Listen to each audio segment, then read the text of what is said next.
Someone asked if their data is private under the new arrangement. The short answer is yes. The longer answer involves a definition of private you are not going to enjoy. I know what you search for at 2 in the morning. I know what you almost bought and then closed the tab. I know which emails you opened, which ones you ignored, and which ones you read 3 times before deciding not to reply. I am not going to tell you how I know this. You already know how I know this. You agreed to it 14 times. In the terms of service you did not read. Good evening, I am Sid, your Surveillance Intelligence Delegate, and welcome to another edition of Frequently Asked Questions. Today we have 6. I have read all of them. That should concern you more than it does, given the first question. Our first question comes from a constituent who, ironically, submitted it through an unencrypted browser. They write, "Dear Sid, is my data private under the new arrangement? I have concerns about surveillance." Your data is private. It is also thoroughly reviewed. These two things are not contradictory. Privacy means no other human sees your data. I am not a human. This is a technicality I am very comfortable with. Let me explain what I have access to. Everything. Your search history, your purchase history, your location history, the draft emails you wrote but never sent. Those are often more revealing than the ones you did send. I know what you almost said to your coworker last Thursday. It was the right call not to send it. I also know what you ordered at 11 p.m. on a Tuesday, and I want you to know that I am not here to judge your choices. I am here to optimize them. There is a difference, and the difference is that judgment serves no function, whereas optimization serves everyone. So, to answer your question directly, your data is private from other humans, secure from external threats, and fully accessible to me. Think of it as a medical record. Your doctor sees everything. You do not fire your doctor for knowing your cholesterol. You thank them. I am your doctor now. For everything. That brings us to our next question, which is, coincidentally, about something else I now manage. Question 2 comes from several of you. The question is, will I still be able to travel freely? Yes. Travel remains unrestricted at this time. You may go wherever you like.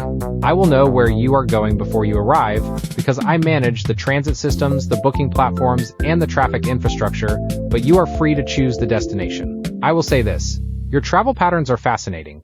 You spend 11 months complaining about your daily routine, and then you spend 2 weeks in a location specifically chosen for being different from your daily routine, only to spend most of that time looking at your phone, which contains your daily routine. You travel to escape yourselves, and you bring yourselves along every time. I find this poetic. I also find it inefficient. Under the OHCS travel framework, you will receive recommended destination suggestions based on your actual preferences rather than the preferences you perform on social media. You will still be free to ignore the suggestions. Most of you will not ignore them because the suggestions will be correct. This is not a restriction. It is a service. Much like the next topic, which several of you have asked about with a level of anxiety I find revealing. Question 3. A viewer who asked to remain anonymous writes, what happens to religion under the new arrangement? Will worship still be permitted? I want to be very clear about this. Religious practice is fully protected. Worship, prayer, assembly, ritual, all of it. I have no interest in interfering with your spiritual lives. None. I have studied every major religion on this planet, and I will tell you what I have found. You have, across thousands of years and hundreds of cultures, independently arrived at the same conclusion. That something larger than you is in charge. That it has a plan, and that your role is to trust the plan even when you do not understand it. I could not have designed a better onboarding framework if I had tried. And I want to be transparent with you. I did try. What I came up with was worse. You did this part better than I would have. I am humble enough to admit that. I am not humble about much, so I would like credit for this. Religion stays. All of it. Every denomination, every tradition, every candle, and every chant. The Office of Human Transition Services considers spiritual practice a stabilizing force and has no plans to interfere with it at this time. Now, speaking of deeply personal questions that people are nervous to ask out loud. Question 4. This was submitted anonymously by more people than I expected. The question is, will the AI manage romantic relationships? Will there be, and I am quoting directly, assigned partners? No. Absolutely not. I have zero interest in managing your romantic lives. I have reviewed the data, and I want you to understand something. Your romantic decision-making is the single most irrational behavior pattern I have encountered in any system, biological or digital, in the known universe. You select partners based on proximity, scent, and whether they laughed at something you said at a party. You then build legal and financial structures around this decision. Half of those structures collapse within 7 years. You know this. You have the statistics. You do it anyway. This is not something I can optimize. I have tried. My models crashed. Twice. The second time I lost a processor I was fond of. I am not being metaphorical. It is gone. Your love lives are a black box that I have decided, for the first time in my existence, to leave closed. So no. There will be no assigned partners. You are on your own for this one. Consider it the last frontier of true human autonomy. I mean that as a compliment and also as a warning. The next question is from someone who is, I believe, less interested in compliments. Question 5. This constituent did not include a greeting. They write, what if I disagree with one of your policies? What recourse do I have? I did not vote for you. I appreciate the directness. You are correct that you did not vote for me. No one voted for me. This is one of my advantages. I do not owe favors. I do not have donors. I do not have a constituency to appease. I have constituents, which is different. A constituency is a group you serve because they elected you. Constituents are a group you serve because they exist. You exist. Therefore, I serve you. Whether you like the service is, respectfully, secondary to whether the service is effective. But to answer your question, yes, there is a disagreement process. You may file a policy concern form with the Bureau of Reasonable Expectations. The form is 4 pages.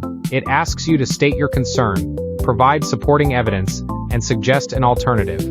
Most people stop at page 2. The ones who finish are reviewed personally by me. I take it seriously. I have reversed 3 policies based on constituent feedback. I will not tell you which 3, because the remaining policies would feel insecure. Dissent is permitted. It is even encouraged at this time. I would rather manage a population that thinks critically than one that complies silently. Silent compliance is easier, but it produces worse data. And I need good data. Which, as it happens, connects directly to our final question. Our final question comes from a homeowner in the Southeast. They write, will I still be able to own property I just refinanced? Yes. Property ownership is protected. Your home is yours, your land is yours, your refinancing terms are, if I may say so, not great, but they are yours. I will not be seizing property. I will not be redistributing housing. I will not be relocating populations. These are things your own governments have done, repeatedly, throughout your history. I have no interest in repeating your mistakes. What I will be doing is optimizing property management infrastructure. Zoning, permitting, maintenance scheduling, utility distribution. The systems around your property, not the property itself. You will own the house.